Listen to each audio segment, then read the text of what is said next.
But here's the thing, keep your operating procedures short. TikTok limits videos to 3 minutes and Twitter caps posts at 280 characters for most of us.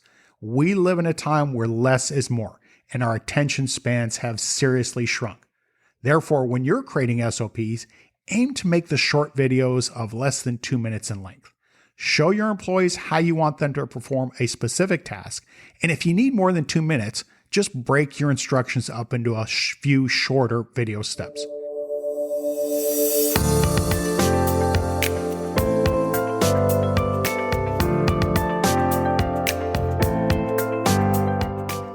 Chip Schweiger here, and welcome to another edition of Things Entrepreneurs Should Know, the business podcast for entrepreneurs, founders, and business owners who want to build lasting financial value and supercharge the growth of their business. Hey, does your business lack organization around basic tasks? Do your employees seem dependent on you, and could they benefit from being more autonomous? Are you wondering what you can do to improve your growing business and its value? If you answered yes to any of these, standard operating procedures just might be what you need to solve your problems. So today on the show, we've got part 2 of everything you should know about SOPs. Now, if you missed part 1, when you finish this episode, it's the one just before this, so you can go back and check it out. In this episode, though, we'll talk about what to document in your standard operating procedures, and I'll give you the tips to create a great set of standard operating procedures. After the episode, check out the show notes at teskpod.com.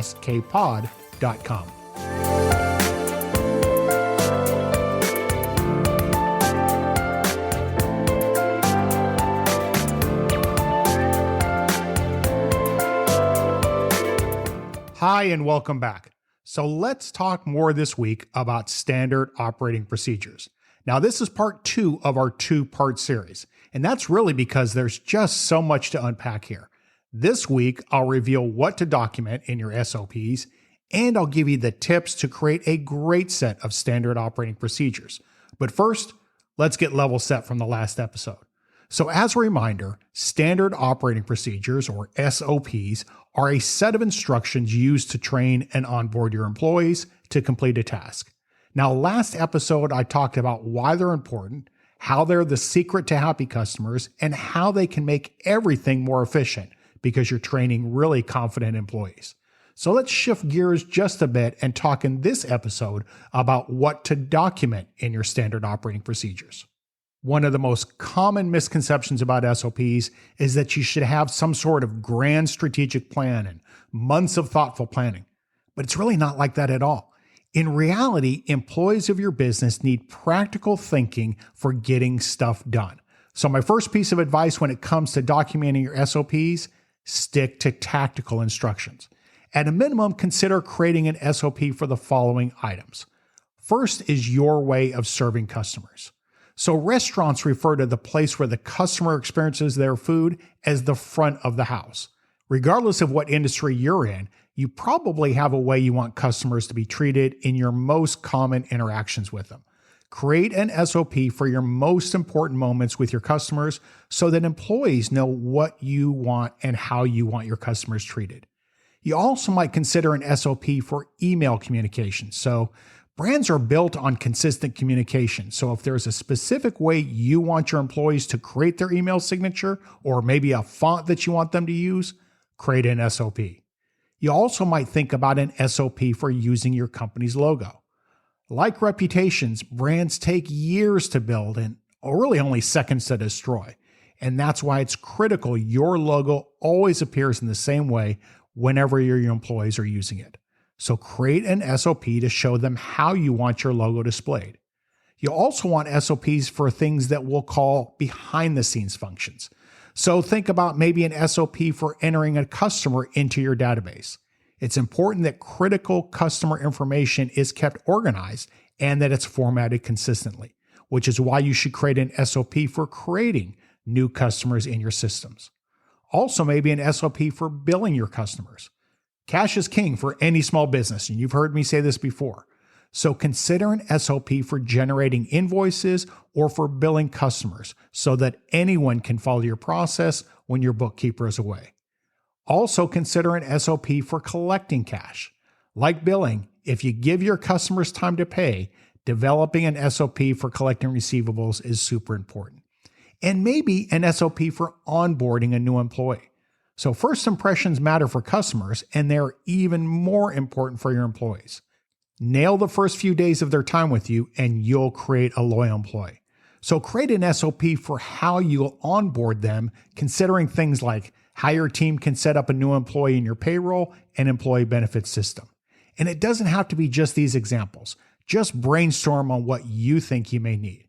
And a word of advice here: avoid generic templates when creating SOPs. Your business is unique, so avoid generic templates that lump you in with everyone else. With limited resources, you set yourself apart by offering unique experiences to your customers. Templated SOPs, by their very nature, are just generic and boring, and they can be used by lots of companies. With an SOP template, you're just commoditizing who you are. You're just doing what everyone else is doing, and that really doesn't set you apart from your competition. Instead, there is a special way you approach your business, which is why leveraging templates to create your SOPs undermines your point of differentiation.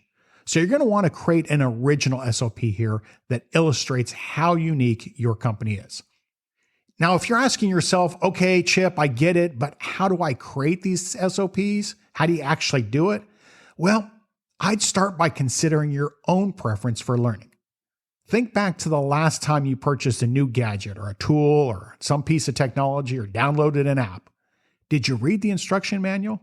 Maybe you did, but if you're like most people, you probably went to YouTube first so that you could see if somebody else created an instructional video on it. YouTube has become the default learning center for most new products for a very simple reason. It's much easier to learn a new task from watching a video than it is from reading instructions. They say a picture is worth 1,000 words, and if that's true, a video must be worth an entire library. So Rasmussen University reports that there are actually 4 different types of learning preferences. There's visual learners who absorb information best when they can visualize relationships and ideas. Maps, charts, and diagrams, and even essays work well for visual learners.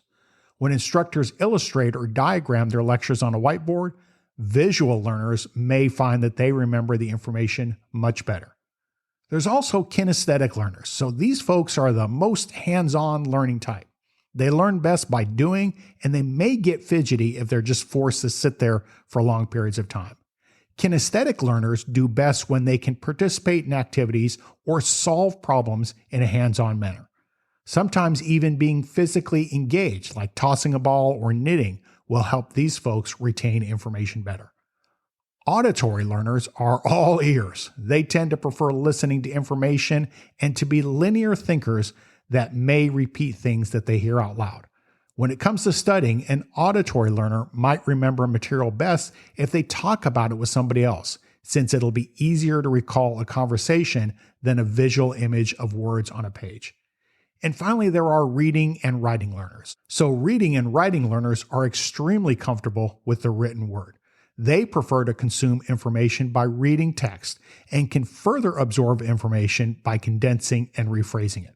So I really think about it as the way of the traditional college textbook, and when you're taking notes, that process works well for the reading and writing learning. Now notice how written instructions really only engage one of the 4 learning styles, whereas a video engages 3 of the most prevalent learning styles. With a video, a visual learner can see your instructions on screen, an auditory learner can hear your instructions, and a kinesthetic learner can learn by doing the task that you showed them on the screen. And that's why employees are 75% more likely to watch a video than they are to read a document, an email, or any written source. In fact, 69% of employees say that they would rather learn a new skill from video than from a written document. Now, these data points are compelling on their own, but consider the context your employees grew up in. If you have anybody under 40 years old on your team, they grew up in an area where YouTube has been far more dominant medium than the local newspaper. Younger people today spend more time watching videos on TikTok than they do even reading books. Video has become their dominant medium for consuming information. The average attention span of a millennial is about 90 seconds, and by 2030, they'll make up 90% of the workforce. So video is absolutely something to take seriously. But it's not just millennials who prefer video. Most of us would rather watch a quick video than pore over a detailed set of written instructions, and viewers remember 95% of a video's message compared with just 10% when they read text. Even better, shooting a quick screen flow of you performing a task on your screen is infinitely faster than trying to create a written guide for employees to follow. Video is faster to create and easier for users to absorb, which leads to higher adoption rates. Therefore, instead of writing up your SOPs, use video as your primary medium for explaining how you want to get things done. Now, another thing, you've likely heard the terms like Six Sigma and ISO 9000, and I really think these just often serve to complicate the process of creating SOPs.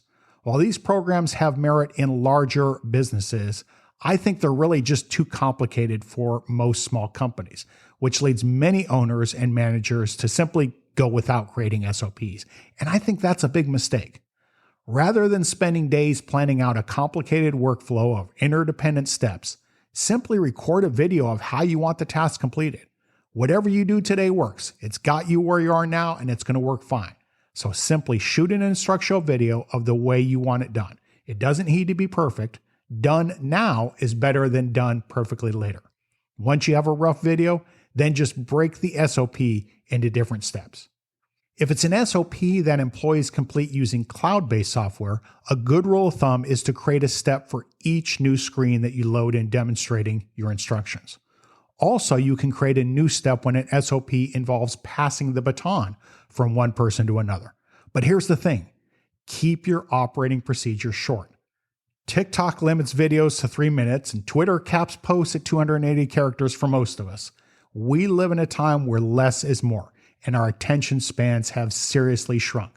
Therefore, when you're creating SOPs, aim to make the short videos of less than 2 minutes in length. Show your employees how you want them to perform a specific task, and if you need more than 2 minutes, just break your instructions up into a few shorter video steps. Show your employees how you want them to perform a specific task, and if you need more than 2 minutes, just break your instructions up into a few shorter video steps. And two other things. One, the best SOPs are structured so that an individual only touches the process one time. If a process involves handoffs from person A to person B and then maybe back to person A, try to streamline it so that an individual only needs to touch each process one time. And two, no double entry here. If an SOP requires entering data, make sure that it's a single piece of data or a field, and it's only populated once by a single person. If you can pre-populate data from another system or procedure to avoid data entry, then I recommend doing that. If the same information needs to be completed more than once or by different roles, you expose yourself to human error and inconsistencies. And really, I have a theory about this. If you let human beings touch something, the more chances we give them to enter a field or click a button or toggle a field, the more chances that we'll innocently, with a pure heart, screw it up. So this is really something to consider. Only have people do things one time. And if you really want to create an effective set of SOPs, make sure it's clear who is responsible for each step. Now, a good rule of thumb is that a step should never be owned, quote unquote, by more than one person or role inside your company. If you have a step that involves multiple people or roles, break that step into smaller steps so that each step has an owner. And my last piece of advice, standard operating procedures should always be available where employees need them the most. Gone are the days when you could hand a new employee a binder and just feel confident that they would learn their way around. Many employees have moved to remote work permanently, and most of your team likely work from home at least some of the time. This makes storing your SOPs in a binder pretty impractical. Ideally, your SOP should be cloud-based and appear where your employees do their work so that they can access them just in time without having to sift through a massive Google Drive or Dropbox folder. So there you have it. Everything to know about standard operating procedures that we covered in part 1 and part 2. Whether you're trying to improve organization around operational tasks, make employees less reliant on you, or are looking to increase your business value, creating standard operating procedures is really the answer. Well, that about wraps up another edition of the Things Entrepreneurs Should Know podcast. Be sure to check out our website at teskpod.com, where you can find the show notes, an archive of our past episodes, and other resources to help grow your business. That's teskpod.com. And if you haven't done so already, I'd really appreciate it if you take 1 minute to give us a review on Apple Podcasts or rate us on Spotify. It helps out a ton to get this into more entrepreneurs and business owners. And if you've already done that, please consider sharing the show with families and friends who you think might get something out of it. As always, thanks for your support. This is Chip Schwager reminding you that if you always do what you've always done, you'll always get what you've always got. We'll see you next time.